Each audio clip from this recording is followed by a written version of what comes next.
അസ്സലാമു അലൈക്കും വറഹ്മത്തുള്ളാഹി വബറകാതുഹു. അറിവിനുറവയുടെ പുതിയ എപ്പിസോഡിലേക്ക് എല്ലാവർക്കും സ്വാഗതം. സഹോദരങ്ങളെ, സുഹൃത്തുക്കളെ, ഇന്ന് ലോക പരിസ്ഥിതി ദിനമാണ്. നമുക്കറിയാം, അള്ളാഹുവിൻ്റെ പ്രവിശാലമായ ഈ ഭൂമികയെ സൃഷ്ടിച്ചു പരിപാലിക്കുന്ന ജഗന്നിയന്താവായ സ്രഷ്ടാവിൻ്റെ വളരെ മഹത്വമേറിയ ഈ ഭൂമികയെ, പരിസ്ഥിതിയെ നമ്മൾ സംരക്ഷിക്കേണ്ടത് അനിവാര്യമാണ്. അത് നമ്മുടെ ഉത്തരവാദിത്വമാണ്. സമസ്ത കേരള സുന്നി യുവജന സംഘത്തിന് കീഴിൽ ഇപ്രാവശ്യം നടക്കുന്ന പരിസ്ഥിതി ദിന ആചരണത്തിൻ്റെ പ്രമേയം തന്നെ നമ്മുടെ ഭൂമി, നമ്മുടെ ഉത്തരവാദിത്വം എന്നതാണ്. നമുക്കറിയാം, ഭൂമി മാത്രമാണ് മനുഷ്യവാസയോഗ്യമായ ഗ്രഹം. ജീവൻ്റെ നിലനിൽപ്പിന് അത്യാവശ്യമായ വായു, വെള്ളം, ആഹാരം ഭൂമിയിൽ മാത്രമാണ് അതെല്ലാം യഥേഷ്ടമുള്ളത്.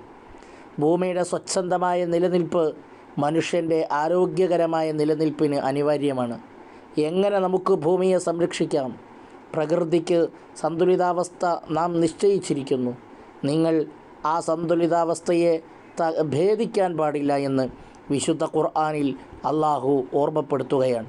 മനുഷ്യൻ പ്രകൃതിയെ ഗണ്യമായി ചൂഷണം ചെയ്യുന്നതാണ് പ്രകൃതി ദുരന്തങ്ങൾ മൂലം ഉണ്ടായിത്തീരുന്നത്. പ്രകൃതി വിഭവങ്ങളെ കരുതലോടെ നാം ഉപയോഗിക്കണം. നമുക്ക് മാത്രമുള്ളതല്ല ഈ വിഭവങ്ങൾ, വരും തലമുറയ്ക്ക് കൂടി ഉള്ളതാണ്. നമ്മുടെ പൂർവികർ മിതത്വത്തോടെ വിഭവങ്ങൾ ഉപയോഗിച്ചതിനാലാണ് നമുക്ക് ഇന്ന് വിഭവങ്ങൾ ഉപയോഗിക്കാൻ ഉണ്ടായതെന്ന തിരിച്ചറിവ് നമുക്കും ഉണ്ടാകണം. കടലിൽ നിന്ന് അംഗസ്നാനം ചെയ്യുമ്പോൾ, വുളൂ ചെയ്യുമ്പോൾ പോലും അമിതമാക്കരുതെന്ന തിരുനബി സ്വല്ലല്ലാഹു അലൈഹി വസല്ലമയുടെ നിർദ്ദേശം പ്രകൃതി വിഭവങ്ങൾ വിനിയോഗിക്കുന്നതിലെ ജാഗ്രതയാണ് ഓർമ്മപ്പെടുത്തുന്നത്. ഭൂമിയുടെ അവകാശികൾ മനുഷ്യർ മാത്രമല്ല, എൻ്റെ മാലിന്യം എൻ്റെ ഉത്തരവാദിത്തം എന്നത് ഇസ്ലാം മുന്നോട്ട് വെക്കുന്ന മാലിന്യ സംസ്കാരം കൂടിയാണ് എന്ന് നമ്മൾ മനസ്സിലാക്കേണ്ടതുണ്ട്. ഏറെ പ്രസിദ്ധമായ ഈ തിരുവചനത്തിലൂടെ അപരനെ പ്രയാസപ്പെടുത്തുന്ന പ്രവർത്തനപൂർണമായ വിഷയങ്ങളെ വിരോധിക്കുകയാണ്. അഥവാ ലാ ലററ വലാ ളിറാറ എന്ന ഏറെ പ്രസിദ്ധമായ തിരുവചനം അത് നമുക്ക് കാണാൻ കഴിയും. അതിലൂടെ ഒരാളെയും പ്രയാസപ്പെടുത്തുകയില്ല. ഇതായിരുന്നു നബി സല്ലല്ലാഹു അലൈഹി വസല്ലമയുടെ രീതി. ഇവിടെ നാം ഉപയോഗിക്കുന്ന ഭൂമിയുടെ അന്തകനായ പ്ലാസ്റ്റിക്കുകൾ ഉപേക്ഷിക്കണം എന്നത് നമ്മൾ പറയേണ്ട കാര്യമില്ല. കാരണം അത് ഭൂമിയെ മലിനപ്പെടുത്തിക്കൊണ്ടിരിക്കുകയാണ്. ഇനി വനവൽക്കരണത്തിലേക്ക് നമ്മൾ ശ്രദ്ധിക്കുമ്പോൾ മരങ്ങൾ വെച്ച് പിടിപ്പിക്കലിന് ഏറെ പ്രാധാന്യം നൽകുന്ന മതമാണ് വിശുദ്ധമായ ഇസ്ലാം. ലോകാവസാനമാണെന്ന് ഉറപ്പായാൽ പോലും തൻ്റെ കയ്യിലുള്ള വൃക്ഷത്തൈ നടണമെന്നാണ് സയ്യിദുനാ റസൂലുള്ളാഹി സ്വല്ലല്ലാഹു അലൈഹി വസല്ലമയുടെ അധ്യാപനം. ഫലം കായ്ക്കുന്ന ഒരു മരം നാട്ടിൽ അതിലൂടെ പ്രജനനം നടക്കുന്ന എല്ലാ മരങ്ങളിൽ നിന്നുമുണ്ടാകുന്ന ഫലങ്ങൾ ആരു ഭക്ഷിച്ചാലും ആദ്യം മരം നട്ട വ്യക്തിക്ക് പ്രതിഫലമുണ്ടെന്നറിയുന്ന നമുക്ക് എങ്ങനെയാണ് മരം നടീലൊരു സംസ്കാരമല്ലാതെയായിപ്പോയത്? ഇനി കൃഷിയിലേക്ക് നമ്മൾ വന്നാൽ, കൃഷിയെ പരിപോഷിപ്പിച്ചു തരിശുഭൂമിയെ കൃഷിയോഗ്യമാക്കി. മദീന പഴയ യസ്രിബായിരുന്ന കാലത്ത് വരണ്ട പ്രദേശമായിരുന്നു. നബി സല്ലല്ലാഹു അലൈഹി വസല്ലമയും സ്വഹാബത്തും ചേർന്ന് അതിനെ ഹരിതാപമാക്കി. അജ്വ ഈത്തപ്പഴം നബി സല്ലല്ലാഹു അലൈഹി വസല്ലമയുടെ കരം കൊണ്ട് കൃഷി ചെയ്ത ഈത്തപ്പനയുടെ ഫലമാണെന്നത് പ്രായോഗികമായി കൃഷിയെ ജീവിതത്തിൻ്റെ ഭാഗമാക്കി കാണിച്ചു തന്നു.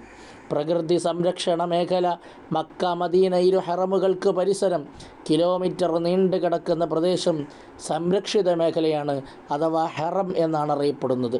ഇവിടെ മരങ്ങൾ വെട്ടരുത്, മൃഗങ്ങൾ വേട്ടയാടപ്പെടരുത്. ബയോഡൈവേഴ്സിറ്റിയെ കാത്തുസൂക്ഷിക്കാൻ ഇസ്ലാം മുന്നോട്ട് വെച്ച പ്രായോഗിക പരിഹാരമാർഗമാണിത്. ഭൂമിയിലെ സസ്യ മൃഗാദികളിലെ മുഴുവൻ സ്പീഷ്യസും സംരക്ഷിക്കപ്പെടേണ്ടത് ഭൂമിയുടെ നിലനിൽപ്പിന് അനിവാര്യമാണെന്ന ആധുനിക ശാസ്ത്രത്തിൻ്റെ കണ്ടെത്തലുകൾക്ക് മുമ്പ് ഇസ്ലാം അതിൻ്റെ പ്രായോഗിക രൂപം പ്രവൃത്തിപഥത്തിൽ കൊണ്ടുവന്നിട്ടുണ്ട്. ഇനി ജലത്തിലേക്ക്, വെള്ളത്തിലേക്ക് നമ്മൾ മനസ്സിലാക്കുമ്പോൾ, ജലം അള്ളാഹു നൽകിയ അനുഗ്രഹമാണ്. മഴ തിമിർത്ത് പെയ്യുന്ന നമ്മുടെ നാട്ടിൽ പോലും ജലക്ഷാമം രൂക്ഷമാണ്. ഭൂഗർഭജലത്തിൻ്റെ താഴ്ച ഓരോ വർഷവും കൂടി വരുന്നത് ശുദ്ധജലത്തിൻ്റെ ലഭ്യതയിൽ പ്രതിസന്ധി സൃഷ്ടിക്കുന്നു. മഴവെള്ള സംഭരണികൾ സൃഷ്ടിച്ച് വെള്ളത്തെ തടഞ്ഞു നിർത്താൻ നാം ശ്രമിക്കേണ്ടതുണ്ട്. വിശുദ്ധ ഖുർആനിലെ സൂറത്തുൽ മുൽക്കിൻ്റെ അവസാന ഭാഗം ഖുൽ അറഅയ്തും ഇൻ അസ്ബഹ മാഉകും ഗൗറാ ഫമൻ യഅതീകും ബിമാഇൻ മഈൻ എന്ന അള്ളാഹുവിൻ്റെ വിശുദ്ധമായൊരു ചോദ്യമുണ്ട്.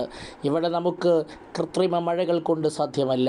അതുപോലെ മറ്റു ഗവേഷണ നിരീക്ഷണങ്ങളിലൂടെ മഴ പെയ്യിപ്പിക്കുവാൻ ഒരു ശാസ്ത്രജ്ഞരെ കൊണ്ടും സാധ്യമല്ല. ഇത് നൽകേണ്ടത് ജഗന്നിയന്താവായ സട്ടാവാണ്. അതിൻ്റെ ആശയമാണ് നമുക്ക് ഈ ആയത്തിലൂടെ പഠിക്കാനുള്ളത്. നമുക്ക് വെള്ളം തരാൻ മറ്റാരുമില്ല. ആ അള്ളാഹുവിനോട് നമ്മളേറെ കടപ്പെട്ടിട്ടുണ്ട്. ഇനി അതോടൊപ്പം തന്നെ പറയുന്നു, നമ്മുടെ ജീവിതത്തിൽ ഗ്രീൻ പ്രോട്ടോക്കോളുകൾ നമ്മൾ പാലിക്കേണ്ടതുണ്ട്. വീടുകളിൽ നടക്കുന്ന ആഘോഷങ്ങളിൽ അഥവാ സൽക്കാരങ്ങൾ, കല്യാണങ്ങൾ തുടങ്ങിയ ആഘോഷങ്ങൾ, ആണ്ടറുതികൾ, ഇത്തരം വിഷയങ്ങളിൽ പ്ലാസ്റ്റിക് ഉൽപ്പന്നങ്ങൾ വ്യാപകമായി ഉപയോഗിക്കപ്പെടുകയാണ്. ഇത് നമ്മുടെ ഭൂമിയെ നാം അറിയാതെ നശിപ്പിക്കുന്നുണ്ട്. പ്ലാസ്റ്റിക് രഹിത ജീവിതക്രമം ചെറിയ പ്രായത്തിൽ നിന്ന് തന്നെ വീടുകളിൽ നിന്ന് പരിശീലിച്ച് നമ്മൾ തുടങ്ങേണ്ടതുണ്ട്. അതുവഴി നാം നമ്മുടെ ഭൂമിയെ സംരക്ഷിക്കുന്നു എന്ന വലിയ ഒരു പുണ്യകർമ്മമാണ് ചെയ്യുന്നത്. അതുകൊണ്ട് എൻ്റെ പ്രിയപ്പെട്ട കൂട്ടുകാരോട്, എൻ്റെ സഹോദരങ്ങളോട് ഓർമ്മപ്പെടുത്തുന്നത്, നമുക്ക് നാം അധിവസിക്കുന്ന ഈ ഭൂമികയെ വളരെ അതിൻ്റെ സന്തുലിതാവസ്ഥയ്ക്ക് കേടുവരാത്ത വിധം അതിനെ മുന്നോട്ട് കൊണ്ടുപോകേണ്ടതുണ്ട്. നമ്മൾ ഇന്ന് ജീവിച്ചു മരിച്ചാൽ നാളെയും നമ്മുടെ തലമുറകൾക്ക് ഇവിടെ ജീവിക്കണം. നമ്മുടെ പരമ്പരാഗത കുടുംബാംഗങ്ങൾക്കും അതുപോലെ തന്നെ മറ്റു പരമ്പരകൾക്കും ഇവിടെ ജീവിക്കേണ്ടതുണ്ട്. അതിനാവശ്യമായ രൂപത്തിൽ ഈ ഭൂമിയെ മുറിവേൽപ്പിക്കാതെ നമ്മൾ മുന്നോട്ട് കൊണ്ടുപോകേണ്ടതുണ്ട്. എങ്കിൽ മാത്രമേ നല്ല വായു ലഭിക്കുന്ന, നല്ല ശുദ്ധജലം ലഭിക്കുന്ന, നല്ല ജീവിതക്രമം ലഭിക്കുന്ന ഒരു ജീവിതമായി നമ്മുടെ പിൻഗാമികളുടെ ജീവിതത്തെ മാറ്റിയെടുക്കുവാൻ സാധിക്കുകയുള്ളൂ എന്ന് നമ്മൾ മനസ്സിലാക്കുകയും ഇതെല്ലാം അല്ലാഹു സുബ്ഹാനഹു വ തആലയാകുന്ന സ്രഷ്ടാവിൻ്റെ ഏറ്റവും വലിയ ഒരു നന്മയും നമ്മോടുള്ള കൃപയുമാണെന്ന് മനസ്സിലാക്കി ഒരിറ്റു ദാഹജലത്തിനു വേണ്ടി എത്രയോ ആയിരങ്ങൾ ചെലവഴിച്ചുകൊണ്ട് മനുഷ്യർ ജീവിച്ചു കൊണ്ടിരിക്കുന്നത് നമ്മൾ വായിക്കുന്നുണ്ട്. ഒരു നേരത്തെ പശിയടക്കാൻ വേണ്ടി ഗതിയില്ലാതെ കഷ്ടപ്പെട്ട് വാവിട്ട് കരഞ്ഞുകൊണ്ടിരിക്കുന്ന ഒരപ്പക്കഷണമെങ്കിലും കിട്ടിയിരുന്നെങ്കിൽ ജീവിതം രണ്ടറ്റം കൂട്ടിമുട്ടിക്കാമായിരുന്നു എന്ന് ചിന്തിക്കുന്ന സൊമാലിയയിലെയും ചെച്നിയയിലെയും അടക്കമുള്ള അന്താരാഷ്ട്ര ഇടങ്ങളിലെ പാവപ്പെട്ട മനുഷ്യരുടെ അസ്ഥിക്കോലങ്ങളെ നമ്മൾ വായിച്ചു തള്ളുന്നുണ്ട്. അതുകൊണ്ട് സഹോദരങ്ങളെ, നമ്മുടെ കേരളം സുന്ദര കേരളമാണ്. നമ്മുടെ കേരളം സാക്ഷര കേരളമാണ്. നമ്മുടെ കേരളം എല്ലാറ്റിനും മുന്നിൽ ഉയർന്നു നിൽക്കുന്ന ഒന്നായതുകൊണ്ട് തന്നെ അതിൻ്റെ എല്ലാ മേഖലയെയും പച്ചപിടിപ്പിച്ച് ഹരിതാഭമാക്കി സന്തോഷത്തോടുകൂടി മുന്നോട്ട് കൊണ്ടുപോകാൻ ഈ കേരളക്കാരായ, ഇന്ത്യക്കാരായ, ഭൂമിയിലെ ഇവിടെ അധിവസിച്ചുകൊണ്ടിരിക്കുന്ന നമ്മളെല്ലാവരും ബാധ്യസ്ഥരാണെന്ന് മനസ്സിലാക്കി നല്ല നിലക്ക് ഇതിനെ മുന്നോട്ട് കൊണ്ടുപോവുകയും വിശുദ്ധ ഖുർആൻ സൂറത്തുർ റൂമിൽ ഓർമ്മപ്പെടുത്തുന്നുണ്ട്, വഹറൽ ഫസാദു ഫിൽ ബർരി വൽ ബഹരി ബിമാ കസബത് ഐദിൻ നാസ്. കടലിലും കരയിലുമെല്ലാം ഫസാദുകൾ വന്നു ചേർന്നിരിക്കുകയാണ്. കാരണം മറ്റൊന്നുമല്ല, മനുഷ്യരുടെ ചെയ്തികൾ കൊണ്ടാണ് എന്ന് വിശുദ്ധ ഖുർആൻ സൂചിപ്പിക്കുന്നുണ്ട്. അതുകൊണ്ട് നമ്മുടെ തോടുകളും കുളങ്ങളും പുഴകളും ജലാശയങ്ങളുമെല്ലാം ഒരുപക്ഷെ പ്ലാസ്റ്റിക്കുകൾ കൊണ്ട്, മറ്റു വേസ്റ്റുകൾ കൊണ്ട് നിറഞ്ഞു നിൽക്കുന്നത് പലപ്പോഴും നമ്മുടെ കാരണത്താലാണ്. അതൊക്കെ നീക്കം ചെയ്ത് നല്ല വെള്ളം എല്ലാവർക്കും ലഭ്യമാക്കണമെന്ന ഉദ്ദേശ്യത്തോടെ നമ്മുടെ പരിസ്ഥിതിയെ എല്ലാ വിഷയങ്ങളിൽ നിന്നും സംരക്ഷിക്കാൻ നാം ബാധ്യസ്ഥരാകേണ്ടതുണ്ട് എന്ന് മാത്രം ഈ പരിസ്ഥിതി ദിന സന്ദേശമായി എല്ലാവരോടും ഓർമ്മപ്പെടുത്തി അല്ലാഹു സുബ്ഹാനഹു വ തആല നമുക്കെല്ലാം സുന്ദരമായ ഭാവി ജീവിതം നൽകുമാറാവട്ടെ. ആമീൻ. വആഖിറു ദഅ്വാനാ അൽഹംദുലില്ലാഹി റബ്ബിൽ ആലമീൻ. അസ്സലാമു അലൈക്കും വറഹ്മത്തുള്ളാഹി വബറകാതുഹു.